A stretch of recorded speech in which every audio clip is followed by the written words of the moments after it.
I know it's the end of a week, and I know you're all probably, I'm a little bit too, and I had a good week, but just wanted to say, Paul Wilbur, I was reminded this week that he had a prophecy for me. We went on a cruise together to Alaska, not he and I, but, let me rephrase that. It was a messianic cruise to Alaska, and a bunch of us were there, and he and I were among the speakers, and I'd actually forgotten about it, and a friend there at the ministry in Missouri had taken notes. It wasn't recorded, but took notes and gave me a copy of what it was, and it was very blessed to see it again. And Paul's a great guy. And we'll just take a couple questions, a few questions, and let you head on. If some of you want to get some books, there's folks over here that can do it, and I'll sign them. Brother behind me just mentioned one of the reasons that President Obama would be reluctant to take on Iran is the known fact that Hezbollah and Iranian agents are stationed throughout the country, and that they are stationed in many places in the world, but that they have sleeper terror cells in the United States, and that there would be an expectation that there would be blowback right here in America. And I've been talking about that for some years now as a very likely prospect, and we just saw recently this attack in France and some other things, not from Hezbollah or Iran, but they definitely do have these cells. This is a known thing. We're hearing some U.S. senators and others talk about it. So definitely we're talking about something along the lines of World War III here. President Bush II called it the axis of evil. North Korea is very much involved with Iran. Syria, of course, Cesar Chavez of Venezuela even, and others would probably participate. So we have the prospects here of a world conflict. We have Syria being supported by Russia and China. So it's a very, very serious situation. It's a grave situation, and we definitely need to be on our knees and even on our faces. So I'll say that in the back.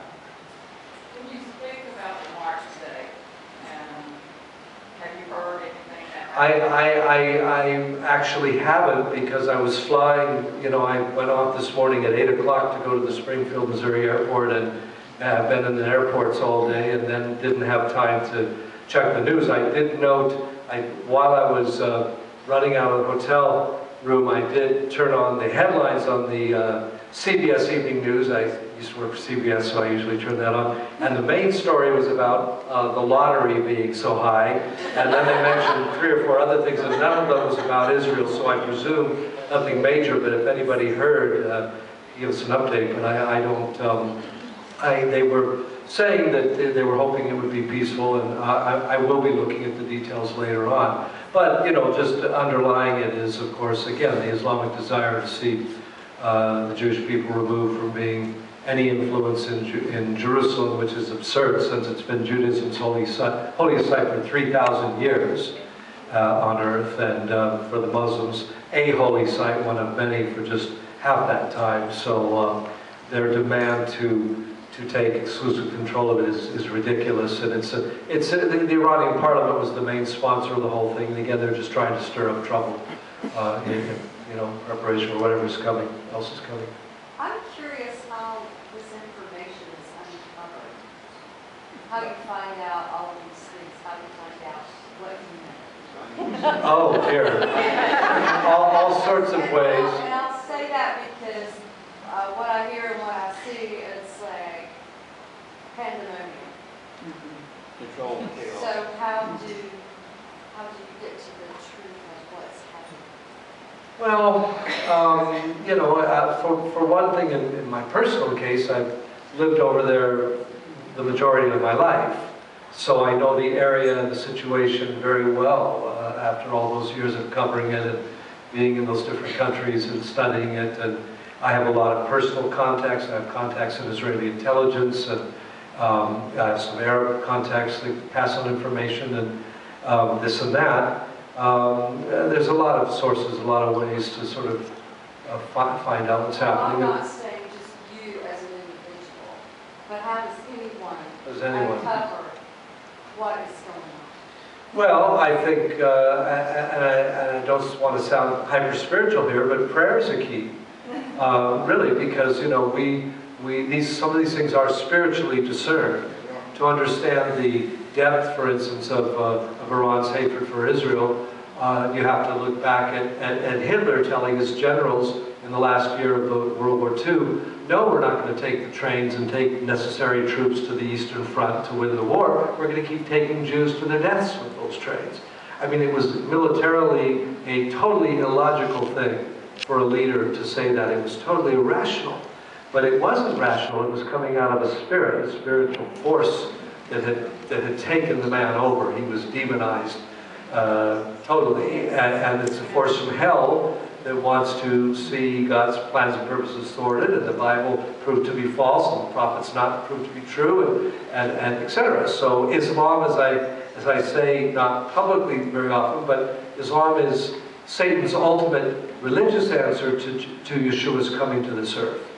There's no other organized major religion that in its scriptures says Yeshua is not the Son of God. But Islam says that. So this is a force right out of the pit of hell, and that doesn't mean Muslims are all Satanists or something. You know, they're captured by it themselves. They're prisoners of this lie that's taken over their people, that appeals to their pride, because you, the Arabs, are the Muslim, are the holy, you know, the chosen people and the holy people and that. So it's spiritually discerned to look through all the news and whatever and try to figure it out. Is partly that, but it's also, you know, it takes searching and studying and these things. We're told to do those things in the Word as well. We don't turn our mind off. We, as I point out, we pray, but we watch and pray. Amen. And my role is, major role as a watchman, to give information and to see what I see on the front lines, pass it on to the world, and you know, I'm pleased to be one of many. I'm not alone, thankfully, doing that. I'm one of many that do that. So let's take one or two others. And ma'am, all the ladies have questions tonight. I've been studying about the relationship now with China and Israel, how they're celebrating this 20-year anniversary, and that China is just so involved, not only militarily, but now culturally and educationally with Israel. And there's this bonding going on with them more than with our nation, and China now being really the world power of the world. What do you hear in your local papers or whatever, the news about China and Israel? Well, I mean, we do know from the prophecies that at the very, very end, the whole world will turn against Israel. But in the meantime, while we're talking about all the negative things, there is some very positive things. And when I moved to Israel, there were no relations between Israel and India, the world's second largest country. No relations between Israel and China, the world's first. Very, very strained relations between the Soviet Union and Israel. I mean, they had sponsored 2 wars against Israel. The previous one just a few years before I went there, etc. So things are turning the other way with Turkey, the other way with Egypt. But these major powers have come into not quite an alliance with Israel. Russia's still playing both sides, and China still is too. We do have to remember it's still a communist government. They still at their core have some pretty anti-godly things, if I can put it that way. But at the same time, business-wise, the ties are quite deep now, and culturally, the Chinese, and my friend Lance Lambert has been talking about this for decades, because he's a sinologist, he's an expert on China. He wanted to be a missionary to China. His uncle lived in Shanghai before World War II, whatever. Pointed out that the 2 oldest civilizations on earth are the Jews and the Chinese. And they share a lot of ancient stuff in common. And of course, we know from more traditional Chinese faith and practices that they revere tradition and ancestry and ancientness, that sort of thing, and they do